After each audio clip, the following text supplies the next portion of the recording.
Hi guys, so this is going to be my third and final video in my little 6 months of starting an online store series. If you're interested in the other videos and haven't seen them yet, I'll leave a link in the description box below to the playlist with the first two videos on it. Those ones I go over pretty much the whole process of starting a storefront, mainly focused on choosing an actual website platform. And then in the second video, I talk about my earnings, expenses, and pretty much everything money related to my experience of having my shop up and running for 6 months. And then finally in this video, I figured I would just do a little Q&A because pretty much the last two videos summed up a lot of the experiences with opening an online store, and especially the most beneficial in my eyes concepts of it. So I figured a Q&A would be a nice way to end this. That way, in case you guys had any questions, I could answer them here. So let's get started with that. At what point in your social media presence were you able to decide that opening a shop would bring in people? I'm thinking of opening a shop myself, but I'm not sure how many people should be following and supporting my work to be able to convert them into consistent sales. This is a very, very good question, but honestly, it kind of varies, I would assume, from person to person. I personally had my biggest following on YouTube when I opened my shop, and still currently. I really only use Instagram and YouTube, and Instagram-wise, I was probably just shy of 2,000 followers, or around 2,000? I don't know. I don't keep track of Instagram, to be honest. But as far as when I opened my online shop on YouTube, I would say I probably had around 18,000 subscribers, something like that. And it really does vary from person to person. Like, even when you have a high subscriber count, or if you have a low subscriber count, that doesn't necessarily mean that your reach is exactly what your subscriber count is, because I did most of my talking about my online store on my YouTube channel, and I definitely feel like most of my sales is absolutely, if not all of my sales, are from people who watch my YouTube videos and have seen me either in passing or they follow me and know I have an online store. But I definitely think having some kind of fairly decent social media presence is a very, very important and beneficial thing to have for an online store. It is more necessary in terms of opening an online store if you're using a platform like I use, which is Big Cartel, which is where all of my advertising is directly from me, versus a platform like Etsy, for example, where they have their searchable marketplace. So you will have a chance of getting sales from people who don't know about your work. But I feel like as an artist especially, your best chance of getting sales and getting traction in your online store is directly from your own audience. How long did it take for your website to get traction? Honestly, I really had no idea how my website was going to go when I first launched it and actually opened my store. It went like so well at the beginning. There was no like necessary time for it to get traction. I feel like a lot of people knew it was launching because I was posting about it on YouTube and Instagram, and it just started off very, very strong.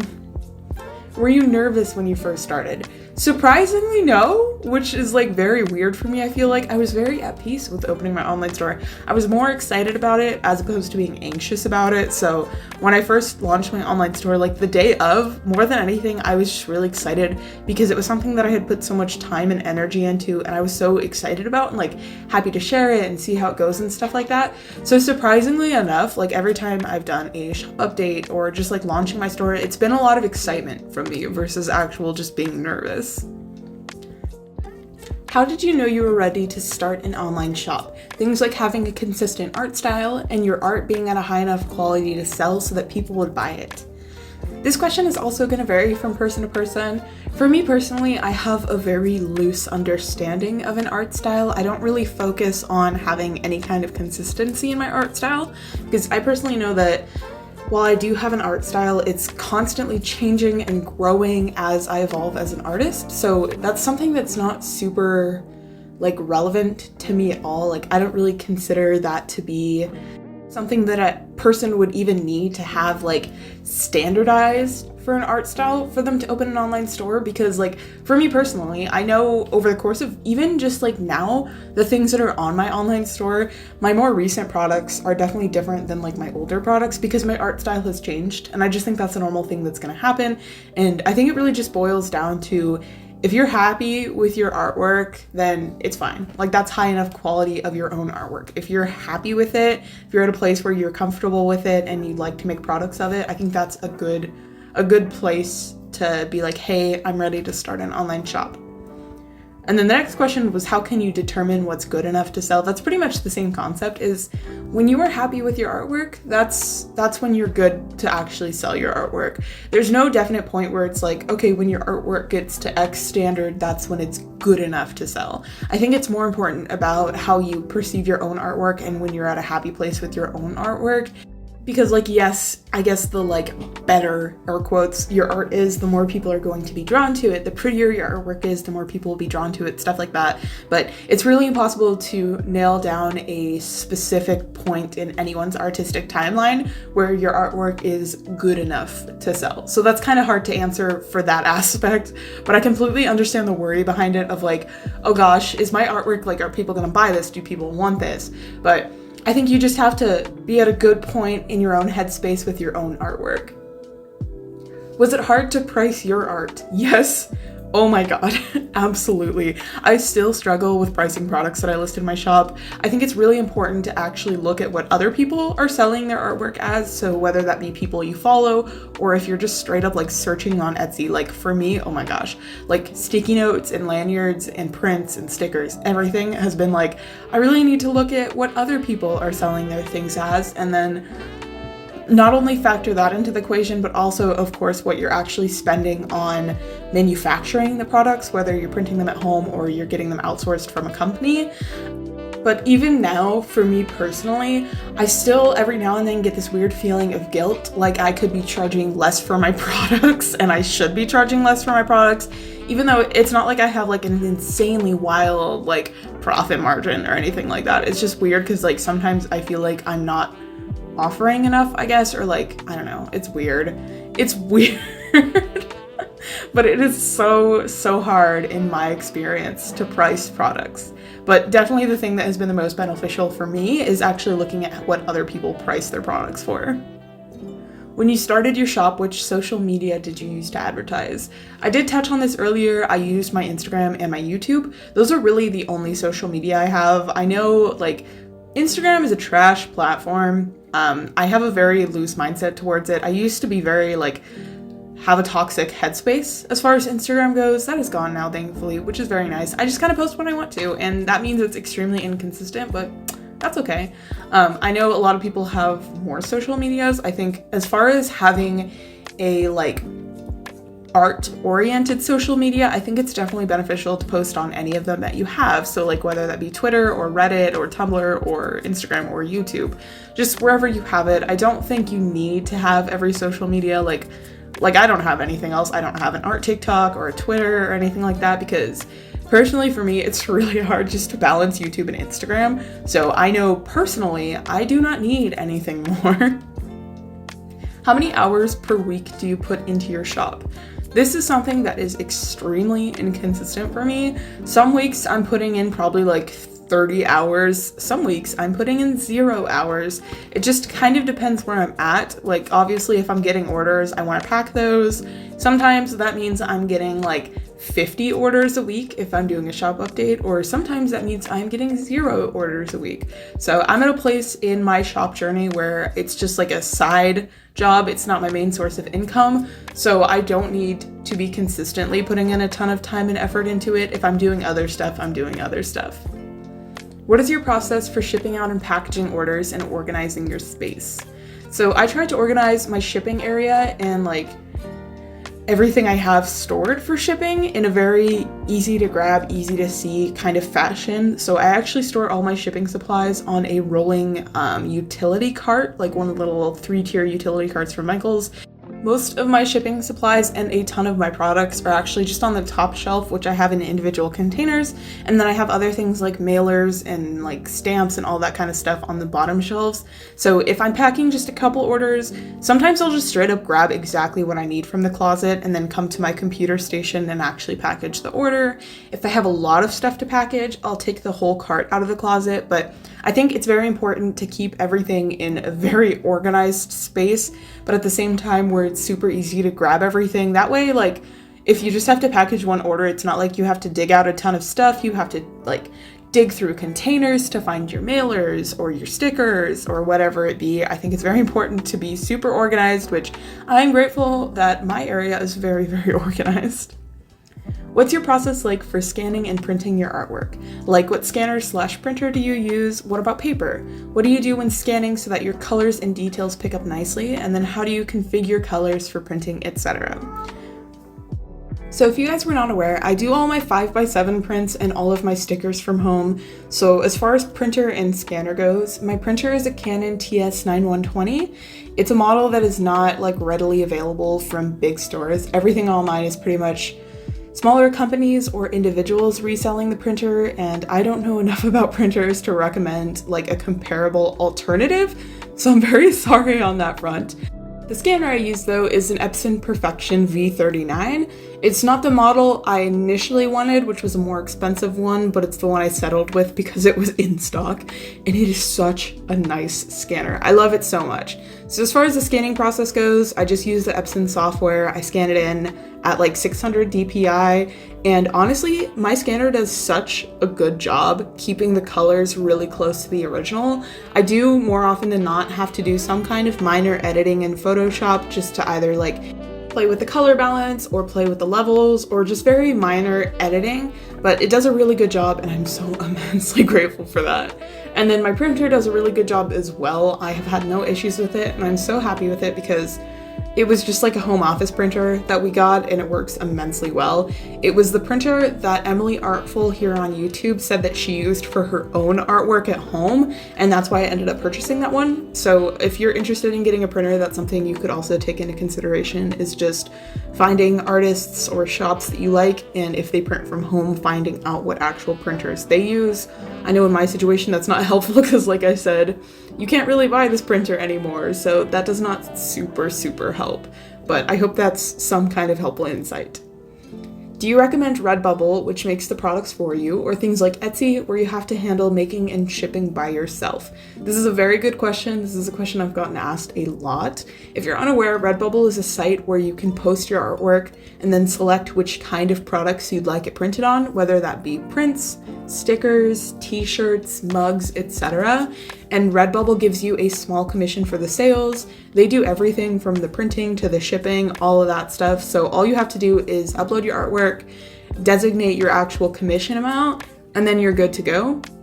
Versus like what I'm doing all that from home. I'm making my products, I'm shipping my products, all that good stuff. And this is a very good question because I think this is something that a lot of people question which one they should do. And personally, from my experience, I did have a Redbubble several years ago. I did make sales on it. It wasn't a ton of sales, and I set my profit margins to the absolute lowest. So like with every sticker I sold, I think I was making like 13 cents or something like that, because for me personally, it wasn't about making a profit on it. It was more so I would like people to be able to have my artwork, and I am not in a position to actually like sell it and ship it from my own home. So Redbubble is a really good option for that. You are, by all means, you are totally able to make a living off of Redbubble.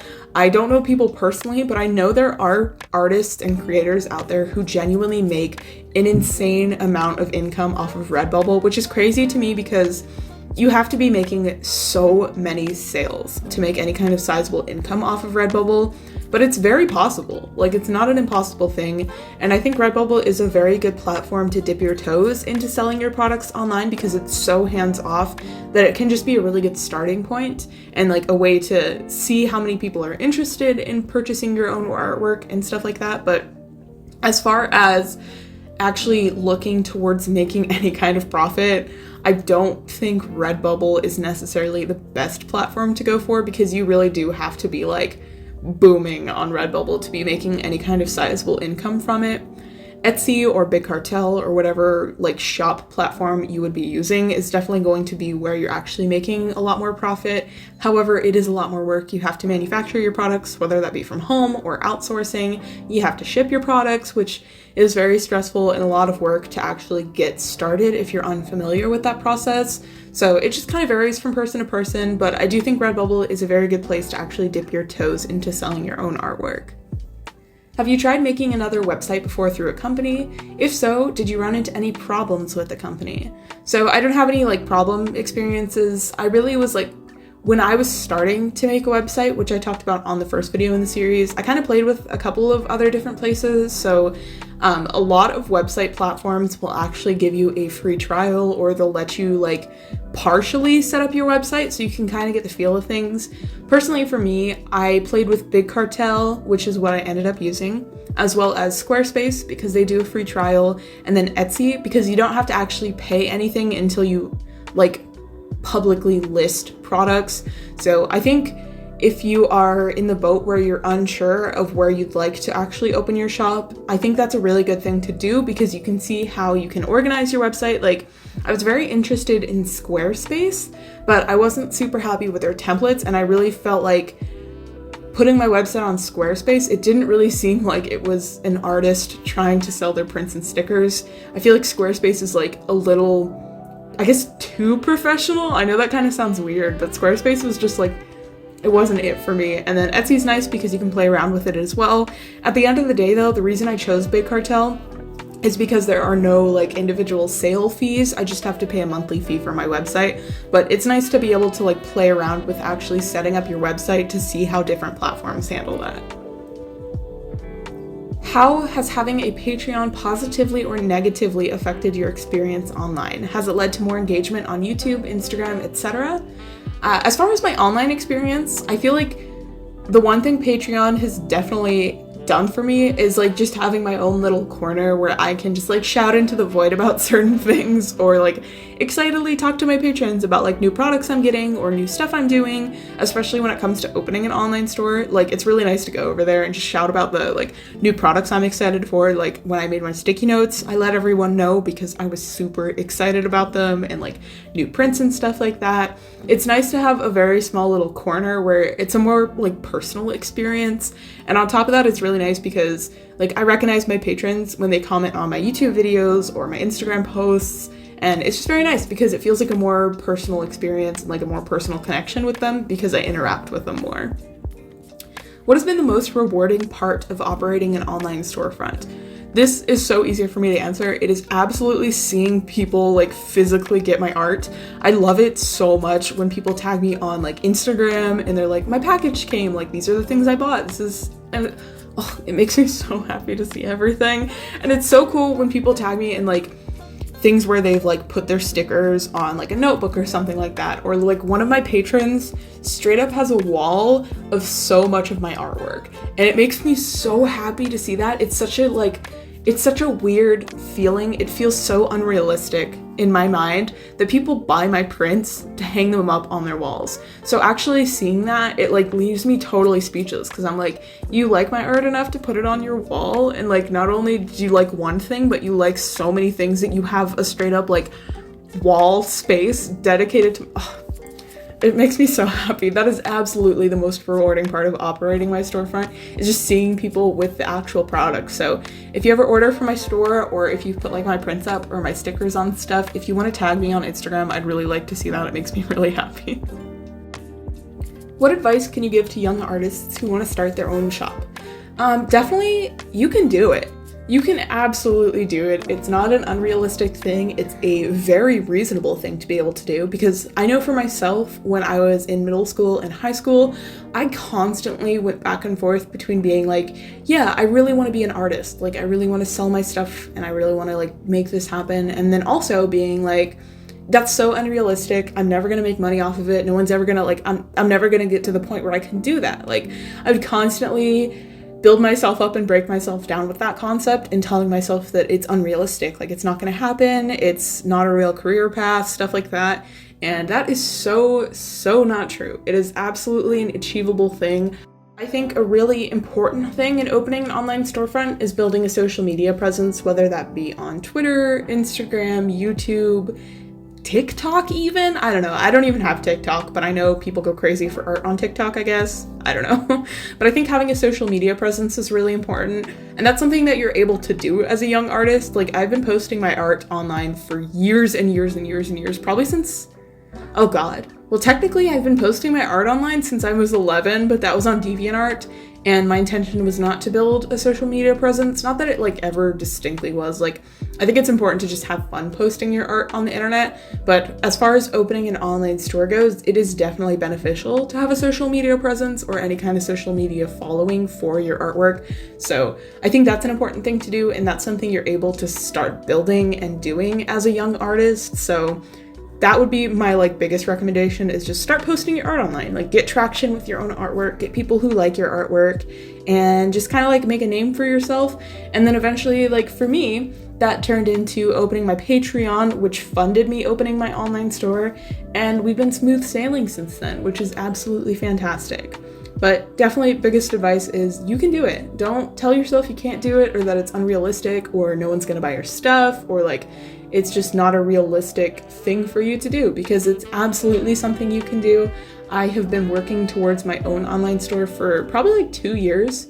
Very inconsistent at the beginning, but like I was able to do it, and literally anyone else can too. So that is it for the questions I'm going to answer. This video is already very lengthy and talky.